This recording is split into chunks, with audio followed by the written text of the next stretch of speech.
Birds often display unexpected ingenuity. They're famous for building nests, and those nests come in all shapes and sizes. From tiny woodpecker holes to giant kiddie pool-sized eagle's nests. You may expect that sticks and foliage are mainstays in bird construction, but one avian family nests with interesting building materials. And one species gets their materials from strange, if not unscrupulous sources. But sustainably sourced insulation is one recipe for success in life, death, and taxonomy.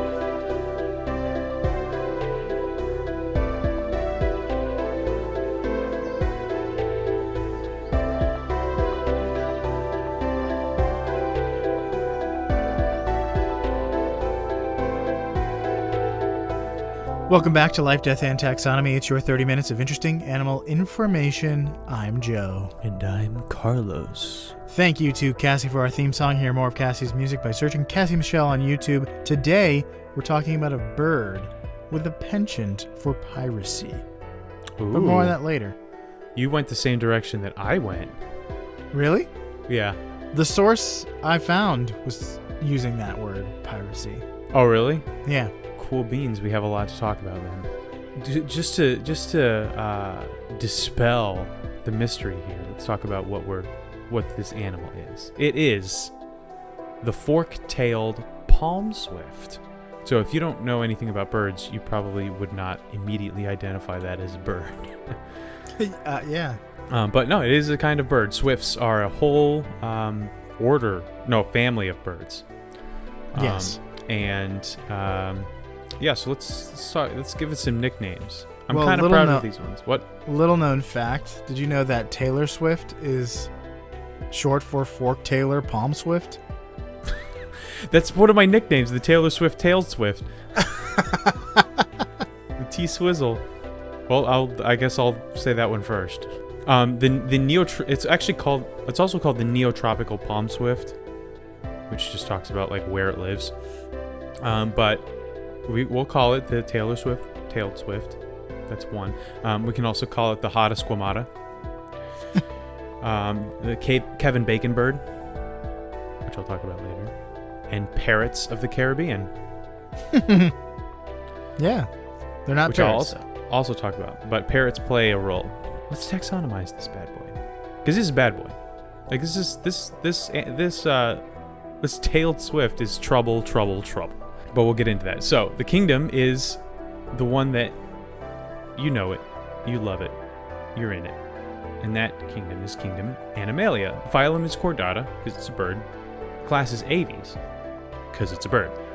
The order is Apodiformes, which looks like no feet. Because A being anti, like not having, and then pod being foot, and then formes looks like no feet. Actually, it literally in Greek means footless. Or footloose? Footless. The family is Apodidae, which is a Keurig owner's life verse. The genus is Tachornis, and the species is Squamata, the Hada Squamata. Tachornis squamata is the binomial nomenclature, which is, it just does not sound like a bird to me, but it sounds like a lizard because of the stomatopoda or whatever. So since we're in the business of naming things, let's move on to a little segment I like to call Critter Groups. The part of the show where I ask you, Joe, a question, and that question is the same every time. What is the name of a group of this animal? What is the name of the collective noun for this animal? Or what is the name of the term of venery for this animal? All the same question. So we're talking about swifts. And there's just some good ones. So I'm excited for this one. I like birds because each family of birds has its own name for a group. It's not all flock, so it's much easier than like fish and stuff like that. So, if you saw a group of swifts, would you call that A, a blasting swarm of swifts, B, a beautiful belligerence of swifts, C, a screaming frenzy of swifts, or D, a smart haddle of swifts? A screaming frenzy. Blasting swarm, beautiful belligerence, screaming frenzy, and smart haddle. Never had to do doubles, but here we are. We're going with smart haddle on this one, Alex. Is it final answer? That's a final answer. Incorrect. The answer was, you should have gone with your gut. The answer was screaming frenzy. That's just insanity. It's insanity because that's not what they sound like. They don't scream. That's much more like the white bellbird. What's a haddle? I don't know. I made it up. Oh, wow. Okay.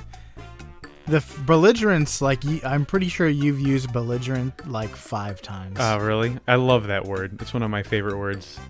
And it works so well because it's like assigning an emotion, assigning like a demeanor to an animal that you could never actually assign it to. So it really works as a term of venery.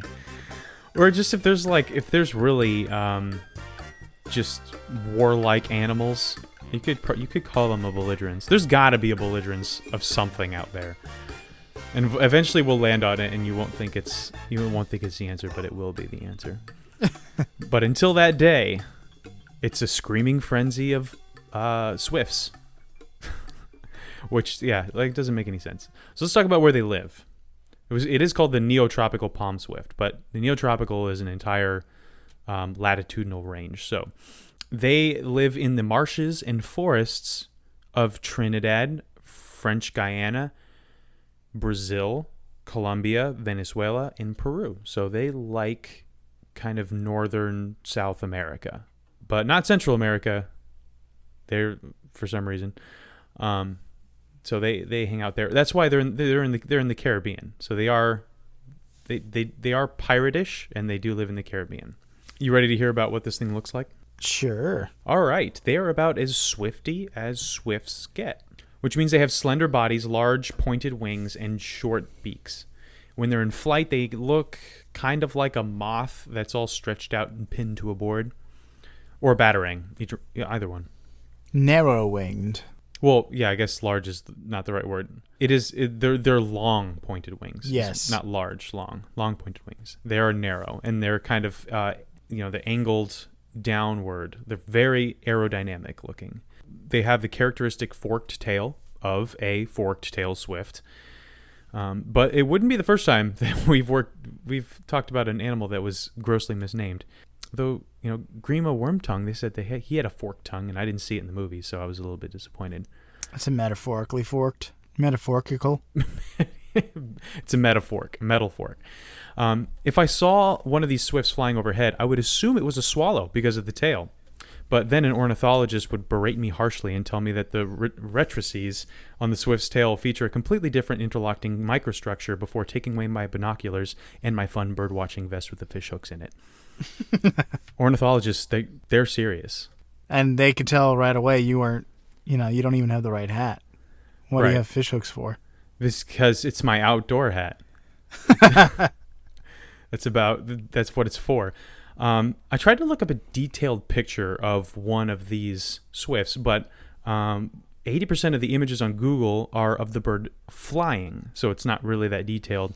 There's a reason for that. The others are neck deep in its weird little nest, which we'll There's a reason for that. Talk about later. Do you know the reason for that? I don't. Oh, okay. Well, we'll talk about why that. I was hoping to see one just perched somewhere so I could get a good look at its feathers and stuff. Reason for that. You want to tell us the reason, or you want to wait? It's part of the major fact. So okay. I'll all right. Leave it for there. I won't jump the gun. All right. So it has. I can confirm that it has tan to dark brown feathers on its head and back, with cream-colored feathers on its underside, belly, and neck area. So, I guess that leaves one final thing to talk about with its description. Its size relative to nonsense? Sure, yeah. Good, because welcome to the Beloved Measure Up segment, the official listener's favorite part of the show. The part of the show where we present the animal size and dimensions in relatable terms through a quiz that's fun for the whole family. It's also part of the show where that's introduced by you when you send an audio of yourself saying, singing, or chittering the words measure up into ldtaxonomy@gmail.com. We do have a new Measure Up intro this week from Wizard Gandalf.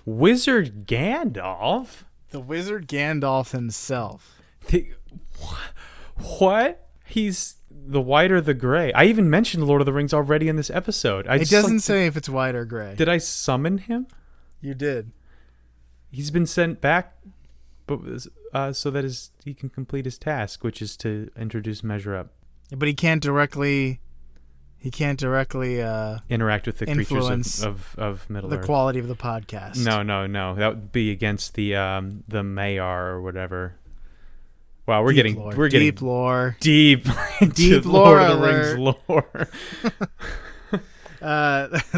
Without further ado, the listener's favorite part of the show.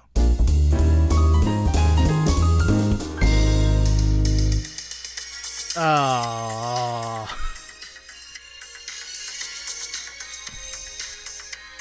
Nope. I want to listen to the whole song. Keep playing it. We can't. We'll get demonetized, which is not something that could really happen to podcasts. But right, and also we're not monetized. So that was a cruel joke, Wizard Gandalf. Is that? I was hoping that maybe like after 10 seconds of it, he would say. It sounded like you could actually hear him recording it, like because he stopped it and there was some like shuffling happening. You couldn't have thrown a little Measure Up right at the end there? Because he was dancing. He was shuffling because he was dancing to he was Rick dancing Astley. on our graves. Oh goodness. Well, I mean I don't know if I should be surprised that this is the first time we've been rickrolled. We got John Cena already. But at least there was a Measure Up in there. Yeah. You know what? If you're gonna rickroll or John Cena or TikTok meme us, then I mean, at least interrupt it with a Measure Up, you know? Goodness. But thank you for participation, I guess. I wish he had put a Measure Up in there, but so do all who live to see such times. But that's not for them to decide. All you have to decide is what to do with the time that is given to you. And what we're going to do with the time that's given to us is talk about length. It's about 13.2 centimeters long. All right. How much? What is that in English? I don't know. All right. It is 5.19 inches. How many palm swifts go into the length of the Caroni River in Trinidad and Tobago? Technically, it's in Trinidad. Yeah, Trinidad's one island, Tobago's the other. But it is the largest river in the country, which is Trinidad and Tobago. Right. It's not a very big country. But here's the hint. It's the longest river in the country and on the island of Trinidad. It goes through many of the most densely populated areas of the island. The current in the river is apparently very strong, and it often floods. Okay, so we're going with length? We're going with the length of the river. All right, I'm going to say 300 miles. That seems like a lot. That's like the length. That's like 300 miles. It's like from Fort Lauderdale to Jacksonville. It's between you and me. And that's too long for a river in Trinidad. So I'm going to go with 100. I mean, it might have some twists and turns in it. We'll go with 150 miles. No, 100 miles. I'm glad you went with that because I'm pretty sure that the island of Trinidad is not 300 miles across. Well, I know, but maybe it has some twists and turns and whatever. Just like a corkscrews all the way through the like zero rivers in the history of anything. Those classic corkscrew rivers with the cool spiral shapes. Doesn't the Amazon has that like snake-like curve? Yeah, like an S shape, sure, but like a corkscrew. Yeah, where it loops. Like a really advanced water slide. Yeah, no, it's not. There are tubes, natural tubes. It's not the Incredible Hulk roller coaster. So yeah, 100 miles, which still might be a little bit long, but we're gonna go with it. 5 inches. So 100 miles is 528,000 feet times 12, which I'm not about to do in my head. I now know how in my head how many feet are in a mile. Because Bibby has been watching Remember the Titans a lot, and there's a scene where he asks one of the football players how many feet are in a mile. 5,280, and he says, "You pick up his football and you run all of them. So my answer is 6.3 million. Why does she watch it? Wait. a No. My answer is 1.2 million. She loves that movie. It's a good movie. She watches it over and over? Well, she watches it like every other day. That's a lot. Yeah. That's like me and The Lion King when I was in elementary school. Yeah, if you like a movie, watch it a lot. It's better than watching movies you don't like. That's true. Final answer? Yeah, 1.2 million. The correct answer is 303,030. Oh. That's right, 303030. Tiny river. The river is 25 miles or 40 kilometers long. Yeah. I should have... It's a little Caribbean island. I know, maybe it goes all the way around or something. I didn't even know there was a river in Trinidad. 300 miles. You could just look at Florida and then look at Trinidad and Tobago and know for a fact that's impossible. Okay, so unless it's a spiral that goes all the way around the country and to the center. I started with 300 just as a point. I started with 2,000 because I know that's like the Mississippi. And then I brought it down to Florida, and then I brought it down to like Fort Lauderdale to Orlando area, and then you cut it down even a little bit more. Because I don't have a map in front of me with Trinidad and Florida. All I know is that it is shaped like a T, which is very appropriate. And that's about all I know. I just don't know. Kind of. It's more like just a blob. It's a blob with like a big shelf on top. Looks like a T. Looks like a fat T. Oh, I see what you mean. All right, so that brings us to weight. There are about 11 grams. How many swifts go into the lethal dose of salt? Huh.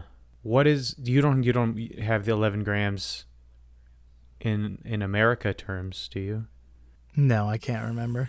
0.4 ounces. Thank goodness for the internet. All right. Half of a... What is it? A fourth of bread? Yes, looked it up, and 1 ounce is the weight of your average, not loaf, bread slice of bread. Although I wouldn't, you could tell me it was a loaf of bread, and at this point I would believe you. Here's a hint.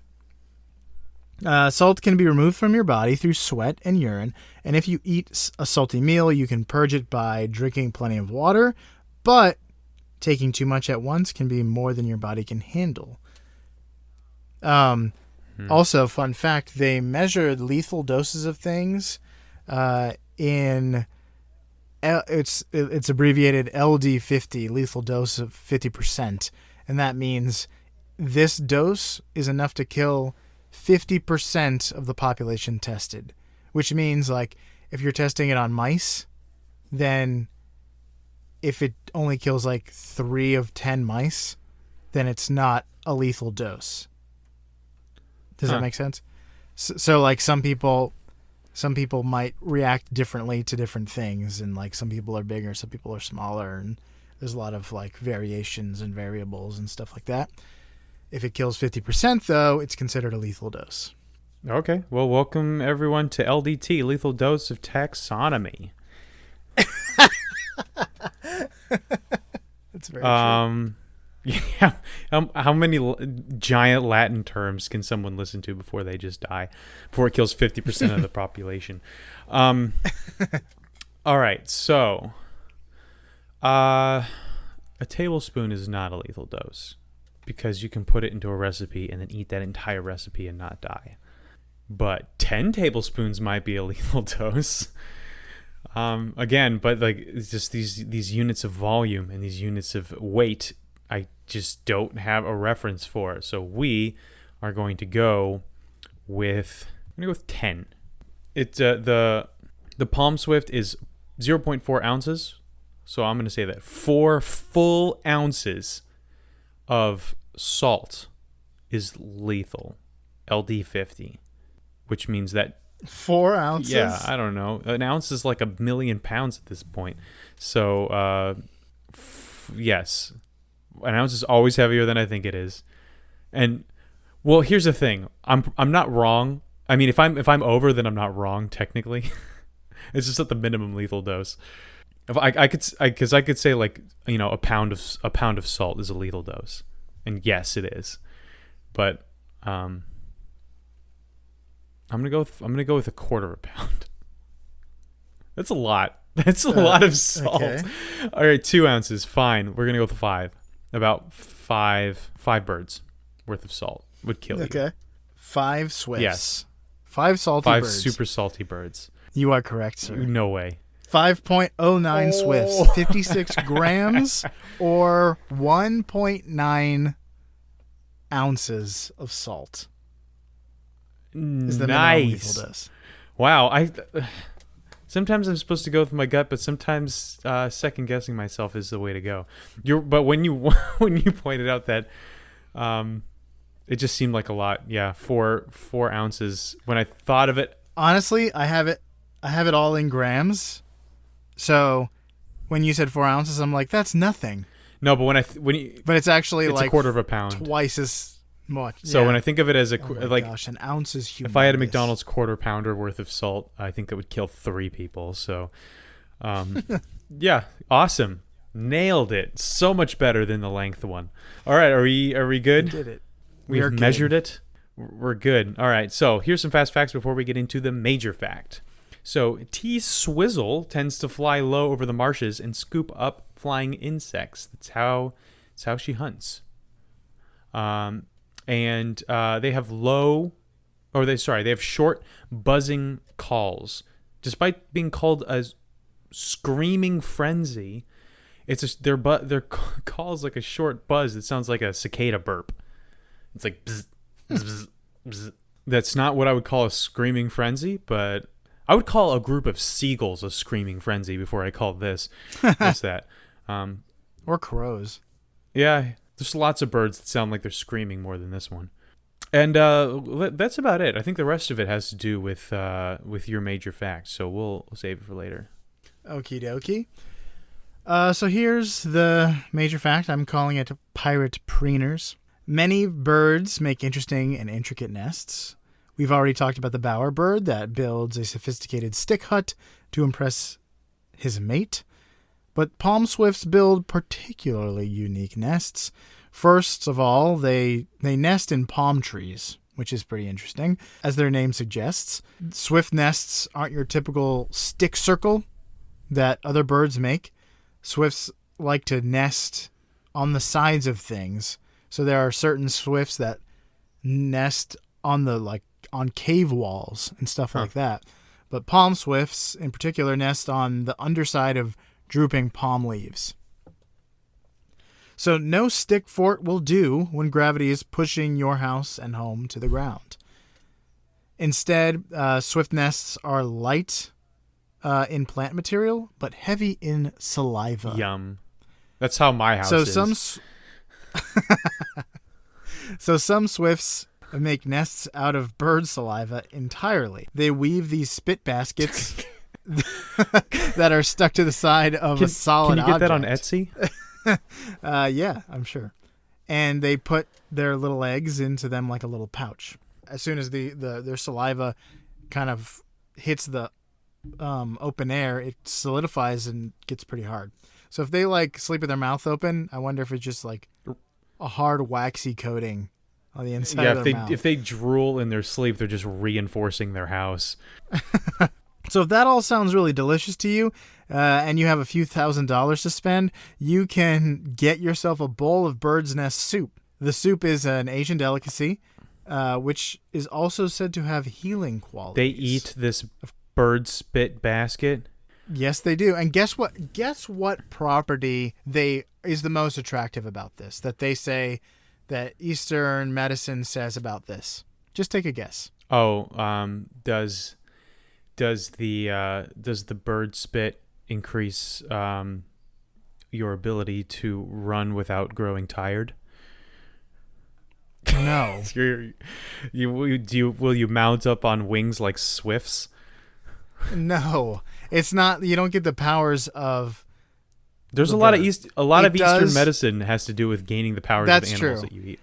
That's true, but this thing does what everything in Eastern medicine does. It's an aphrodisiac. Oh, I was gonna say virility, and I've decided to not go with that. Actually, I was gonna say that's not true, but who knows? Who does know? I think I would rather eat the opera singer's algae, singing algae, than this. People forage for these nests, which are often hard to find and harvest, but the demand is so high that a pound of bird's nest could go for more than $4,000. So how have these guys not been nest poached to extinction? That is a real problem in the places that eat bird's nest soup. So, part of it is that it's really hard to find. They often like to, especially palm swifts, they nest in, swampy areas, and they're hard to find. And they don't nest where normal birds nest. They're tucked away. So it's hard to find these guys, and that might be the only thing saving them. But it is a lot of animal, wildlife, food sources. It's dangerous because it could dwindle populations. I feel like it'd be easy it's an easy fraud food. It's yeah, this is bird spit soup. You just enjoy that. It's definitely not a bunch of sticks I found. Put some chicken broth in there. Enjoy it. Enjoy. Okay, so fork-tailed palm swifts prefer shag carpeting over hard spit floors. However, their nests are made of some plant material, but it's mostly feathers and saliva.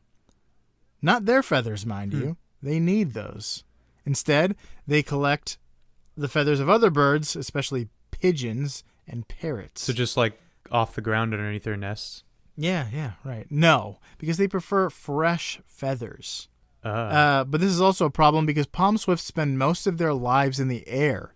And this is also why you can't find a picture of them perched on anything.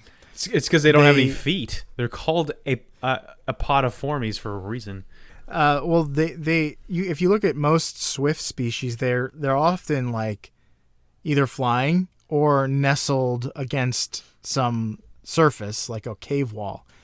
So they may only land in palms to nest. Otherwise, they're out and about in the air.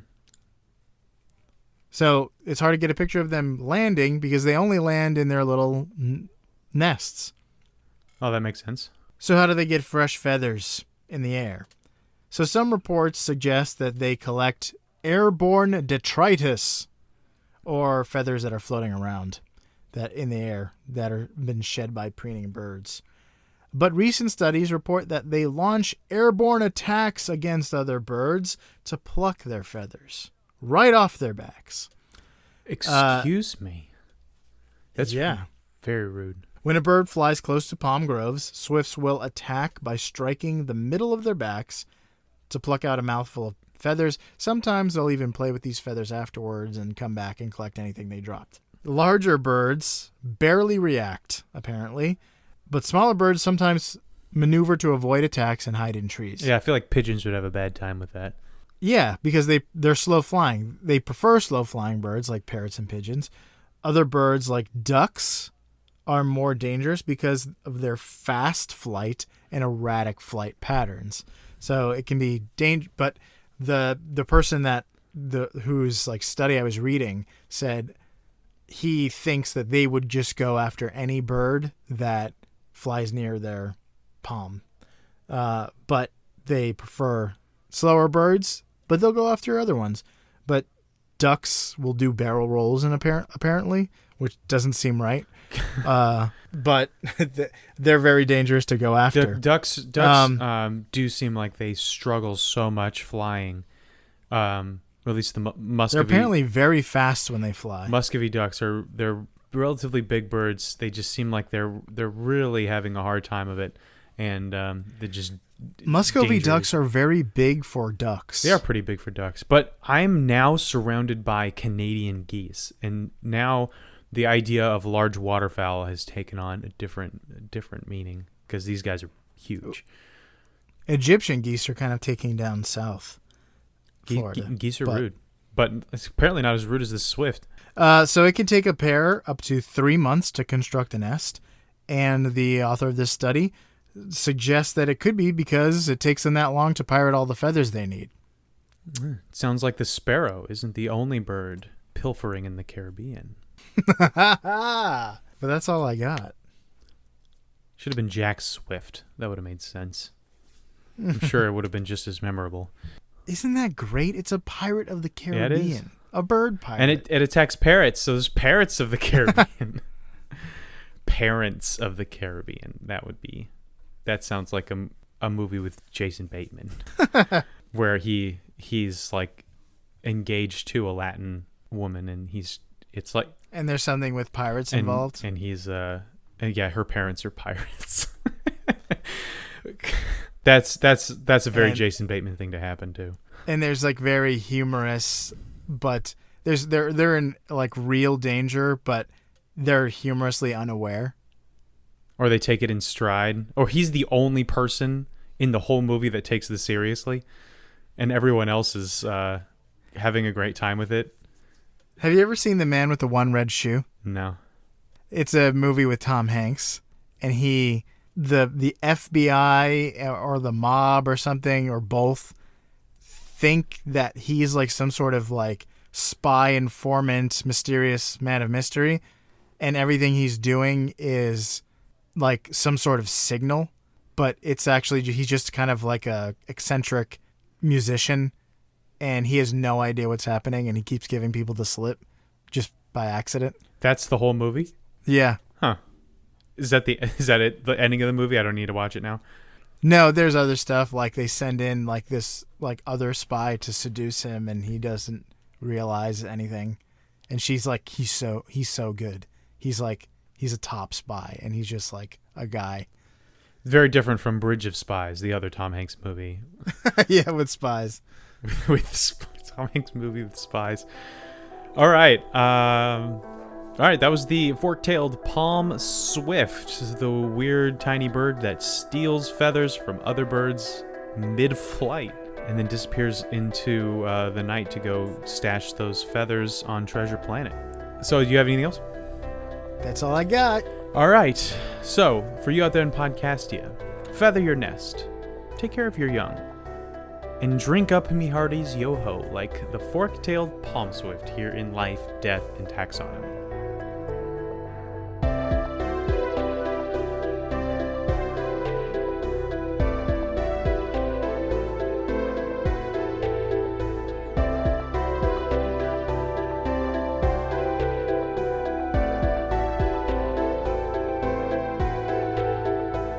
Hi, LDT listeners. We want to welcome all the new listeners that have joined us. The numbers have been up in the past few days, and since we're not that tenacious when it comes to marketing ourselves, we know that it has a lot to do with recommendations from our listeners. If you've recommended the show to a friend, we want to thank you. If you haven't, let somebody else who might be interested in animal info know where to find us on the web. As always, thanks for listening.